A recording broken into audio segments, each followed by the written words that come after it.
I was at a swap meeting last weekend, and I was able to find a complete set of dash instruments for a '69 Mustang Grande, as you can see from that. I bought these because they're actually all the same instruments that are in my '69 Mach 1. So I thought, hey, for 50 bucks, yes, I'll take these home. What I was really interested in really was just the clock, because the clock in my Mach 1 has never run since I've owned it. So I thought maybe this one would run, but you know what? It didn't run either. That's why it's not in there. So I took it out, and I took the back off, and I found that most of these, in the cars that I've owned, most of these clocks, the only thing that's really wrong with them is that the mechanism is dirty and needs lubricated. So I worked on that. I use a spray used for mass flow sensors because it doesn't leave any residue when it dries. So I thought, well, that might be good for a clock. So I cleaned it with that, and then I lubed it with some special lubricant that is just for clock mechanisms. You don't want to use any kind of lube, because you need something that'll work in these tiny little mechanisms. And guess what? It's running. I was really happy about that. These clocks are really neat. I'm not sure what the green indicator is for. Turn the center knob and you can move it. What function that has, I really don't know. But it does have a nice, second sweep hand that runs all the time. And you always know it's working. The mechanism in this one is really just like one you'd find in an old wristwatch or a pocket watch that you wind up yourself. Really not any different than that. But it was dusty, dirty. I lubed it up with some special lube just for these type of things. You can buy that on the internet.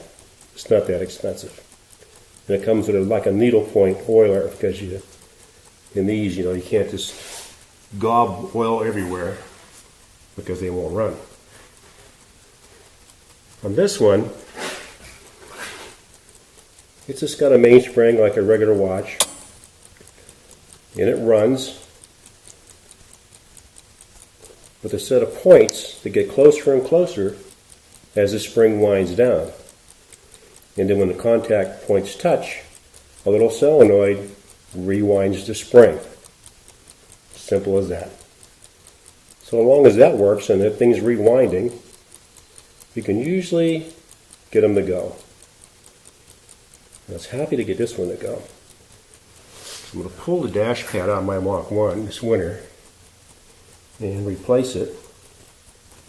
Replace the clock, work on some of the gauges, put a new speaker on the dash pad, things like that. So this is winding down, and in just a few seconds, I can't get this focused, but in a few seconds you'll hear this clicking sound, and that's when the points make contact. The solenoid kicks in and rewinds the spring.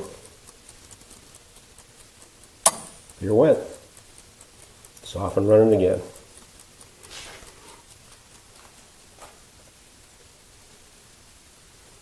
Yeah, I like that. So the back of the instrument panel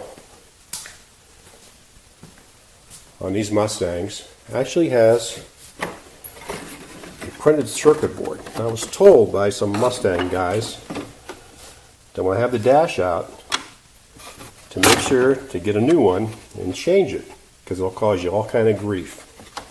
And sure enough, if you look at this one right here, one of those circuits overheated, melted the plastic, it's just sticking out. So these are available I'm going to buy one of these for mine and replace this whole thing while I got everything apart. So that's what I'm working on today. I'm really glad to get that little clock running now.